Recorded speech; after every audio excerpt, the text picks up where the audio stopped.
ಕುಂಭಮೇಳಕ್ಕೆ ತೆರಳುತ್ತಾ ಇದ್ದಂಥ ಯಾತ್ರಿಕರ ವಾಹನ ಅಪಘಾತ ಆಗಿದೆ. ಈ ಅಪಘಾತದಲ್ಲಿ ಬೆಳಗಾವಿ ಮೂಲದ 6 ಮಂದಿ ಸ್ಥಳದಲ್ಲೇ ಸಾವನ್ನಪ್ಪಿದ್ದಾರೆ ಅನ್ನುವಂಥ ಮಾಹಿತಿ ಲಭ್ಯ ಆಗ್ತಾ ಇದೆ. ಕುಂಭಮೇಳಕ್ಕೆ ತೆರಳಿದ್ರು ಈ ಯಾತ್ರಿಕರು. ಆ ಸಂದರ್ಭದಲ್ಲಿ ವಾಹನ ಅಪಘಾತ ಆಗಿರೋದು. ಈ ಅಪಘಾತದಲ್ಲಿ ಬೆಳಗಾವಿ ಮೂಲದ 6 ಮಂದಿ ಸ್ಥಳದಲ್ಲೇ ಸಾವನ್ನಪ್ಪಿದ್ದಾರೆ. ಇನ್ನೂ ಇಬ್ಬರ ಸ್ಥಿತಿ ಗಂಭೀರ ಆಗಿದೆ ಅನ್ನುವಂಥ ಮಾಹಿತಿ ಇದೆ. ಸ್ಥಳೀಯ ಆಸ್ಪತ್ರೆಗೆ ದಾಖಲಿಸಲಾಗಿದೆ. ಮಧ್ಯಪ್ರದೇಶದ ಜಬಲ್ಪುರ ಬಳಿ ನಡೆದಿರುವಂತಹ ಅಪಘಾತ ಇದು. ಬಾಲಚಂದ್ರ ಗೌಡರ್, ಸುನಿಲ್ ಶೇಡಶಾಳೆ, ಬಸವರಾಜ್ ಕುರ್ಣಿ, ಬಸವರಾಜ್ ದೊಡ್ಡಮನಿ, ಈರಣ್ಣ, ವಿರೂಪಾಕ್ಷ ಈ 6 ಮಂದಿ ಸ್ಥಳದಲ್ಲೇ ಸಾವನ್ನಪ್ಪಿದ್ದಾರೆ. ಈ ಮೃತರೆಲ್ಲರೂ ಕೂಡ ಬೆಳಗಾವಿ ಜಿಲ್ಲೆಯ ಗೋಕಾಕ್ ಮೂಲದವರು ಅನ್ನುವಂಥ ಮಾಹಿತಿ ಇದೆ. ಮುಸ್ತಾಕ್ ಹಾಗೂ ಸದಾಶಿವ ಅನ್ನೋರಿಗೆ ಗಂಭೀರವಾದಂಥ ಗಾಯಗಳಾಗಿದೆ. ಇಬ್ಬರ ಪರಿಸ್ಥಿತಿ ಗಂಭೀರ. 6 ಮಂದಿ ಸ್ಥಳದಲ್ಲೇ ಸಾವನ್ನಪ್ಪಿದ್ದಾರೆ. ಆ ಅಪಘಾತದ ಭೀಕರತೆ ಎಷ್ಟಿದೆ ಅನ್ನೋದನ್ನು ಗಮನಿಸ್ತಾ ಇದ್ದೀವಿ. ಕಂಪ್ಲೀಟ್ ಆಗಿ ಅವರು ತೆರಳಿದಂಥ ವಾಹನ ಏನಿದೆ ಅದೆಲ್ಲವೂ ಕೂಡ ನಜ್ಜುಗುಜ್ಜಾಗಿರೋದು. ಸ್ಥಳೀಯ ಆಸ್ಪತ್ರೆಗೆ ಗಾಯಗೊಂಡವರನ್ನ ಸೇರಿಸಲಾಗಿದೆ ಅನ್ನುವಂಥ ಮಾಹಿತಿ ಇದೆ.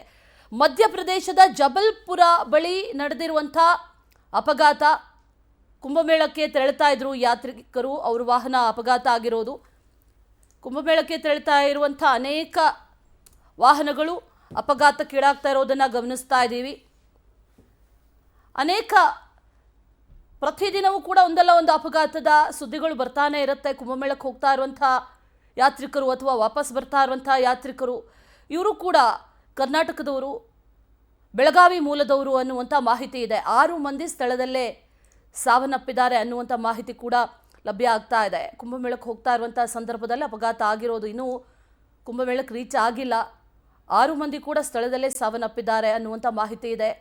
ಅಪಘಾತದ ತೀವ್ರತೆ ಎಷ್ಟಿತ್ತು ಅನ್ನೋದನ್ನು ಆ ನಜ್ಜುಗುಜ್ಜಾಗಿರುವಂಥ ವಾಹನವನ್ನು ನೋಡಿದ್ರೆ ಗೊತ್ತಾಗುತ್ತೆ. ಆ ನಂತರದಲ್ಲಿ ತೆರವು ಕಾರ್ಯಾಚರಣೆಯನ್ನು ಕೂಡ ಮಾಡಲಾಗ್ತಾ ಇದೆ. JCBಯನ್ನು ಬಳಸಿ ರಸ್ತೆ ಮಧ್ಯದಲ್ಲಿ ನಿಂತಿದ್ದಂಥ ಆ ವಾಹನವನ್ನು ತೆರವು ಮಾಡ್ತಾ ಇರುವಂಥ ಕಾರ್ಯಾಚರಣೆಗಳು ಕೂಡ ನಡೀತಾ ಇದೆ. ಸದ್ಯಕ್ಕೆ ಪ್ರಕರಣ ದಾಖಲಾಗಿದೆ. ಮುಸ್ತಾಕ್ ಹಾಗೂ ಸದಾಶಿವ ಇಬ್ಬರು ಕೂಡ ಗಂಭೀರವಾಗಿ ಈಗ ಗಾಯಗೊಂಡಿದ್ದಾರೆ ಅನ್ನುವಂಥ ಮಾಹಿತಿ ಇದೆ. ಅವರನ್ನು ಸ್ಥಳೀಯ ಆಸ್ಪತ್ರೆಗೂ ಕೂಡ ಸೇರಿಸಲಾಗಿದೆ ಅನ್ನುವಂಥ ಮಾಹಿತಿ ಇದೆ. ಟ್ರೀಟ್ಮೆಂಟನ್ನು ನೀಡಲಾಗ್ತಾ ಇದೆ. ಮೃತರೆಲ್ಲರೂ ಕೂಡ ಗೋಕಾಕ್ ಮೂಲದವರು, ಬೆಳಗಾವಿ ಜಿಲ್ಲೆಯ ಗೋಕಾಕ್ ಮೂಲದವರು. ಇವರೆಲ್ಲರೂ ಕೂಡ 6 ಮಂದಿ ಸ್ಥಳದಲ್ಲೇ ಮೃತಪಟ್ಟಿದ್ದಾರೆ. ಮತ್ತಷ್ಟು ಡೀಟೇಲ್ಸ್ ಅನ್ನ ನೀಡ್ತಾರೆ ನಮ್ಮ ಪ್ರತಿನಿಧಿ ಸದೇಶ್. ನೇರ ಸಂಪರ್ಕದಲ್ಲಿ ಜಾಯಿನ್ ಆಗ್ತಾ ಇದ್ದಾರೆ. ಸದೇಶ್, ಗಮನಿಸ್ತಾ ಇದ್ದೀವಿ ಬೆಳಗಾವಿ ಮೂಲದವರು, ಗೋಕಾಕ್ ಮೂಲದವರು 6 ಮಂದಿ ಸ್ಥಳದಲ್ಲೇ ಸಾವನ್ನಪ್ಪಿದ್ದಾರೆ ಅನ್ನುವಂಥ ಮಾಹಿತಿ. ಯಾವಾಗ ತೆರಳಿದ್ರು, ಯಾರೆಲ್ಲ ಇದ್ರು ಜೊತೆಯಲ್ಲಿ, ಎಷ್ಟು ಜನ ಇದ್ರು, ಏನೇನು ಡೀಟೇಲ್ಸ್ ಇದೆ ಈ ವಿಚಾರಕ್ಕೆ ಸಂಬಂಧಪಟ್ಟಂತೆ? ಅಶ್ವಿನಿ, ಸದ್ಯಕ್ಕೆ ತಾವು ಹೇಳಿದಂತೆ ಏನಂತಂದ್ರೆ ಬೆಳಗಾವಿಯ ಭಕ್ತರು ಮತ್ತೆ ಈಗ ಭೀಕರ ಅಪಘಾತಕ್ಕೆ ಬಲಿಯಾಗಿರುವ ಘಟನೆ ನಡೆದಿದೆ. ಏನಂತಂದ್ರೆ ಬೆಳಗಾವಿಯ ಏನು ಗೋಕಾಕ ಜಿಲ್ಲೆ ಏನು ಒಂದು ಕ್ರೂಸರ್ ಮುಖಾಂತರ ಏನು ಸುಮಾರು 9 ಜನರು ಏನಂತಂದ್ರೆ ಪ್ರಯಾಗರಾಜ್ಗೆ ತೆರಳಿರ್ತಾರೆ. ಪ್ರಯಾಗರಾಜ್ದಿಂದ ವಾಪಸ್ ಏನಂತಂದ್ರೆ ಜಬಲ್ಪುರ್ ಮೂಲಕ ಕರ್ನಾಟಕಕ್ಕೆ ಅಂದ್ರೆ ಮಧ್ಯಪ್ರದೇಶದ ಜಬಲ್ಪುರ್ ಜಿಲ್ಲೆ ಏನಿದೆ, ಜಿಲ್ಲೆಯ ಮುಖಾಂತರ ವಾಪಸ್ ಆಗಿರುತ್ತಾರೆ.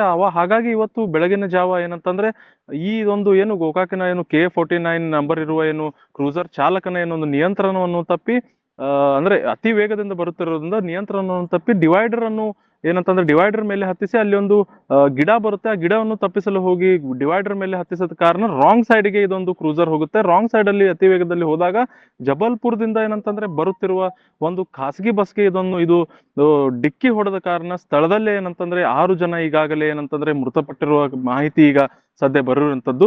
ಏನಂತಂದ್ರೆ ಪಹರೇವಾ ಅಂದ್ರೆ ಜಬಲ್ಪುರ್ ಜಿಲ್ಲೆಯ ಪಹರೇವಾ ಅಂತ ಏನು ಒಂದು ಗ್ರಾಮ ಇದೆ. ಈ ಗ್ರಾಮದ ಬಳಿ ಏನೊಂದು ರಾಷ್ಟ್ರೀಯ ಹೆದ್ದಾರಿ ಇದೆ.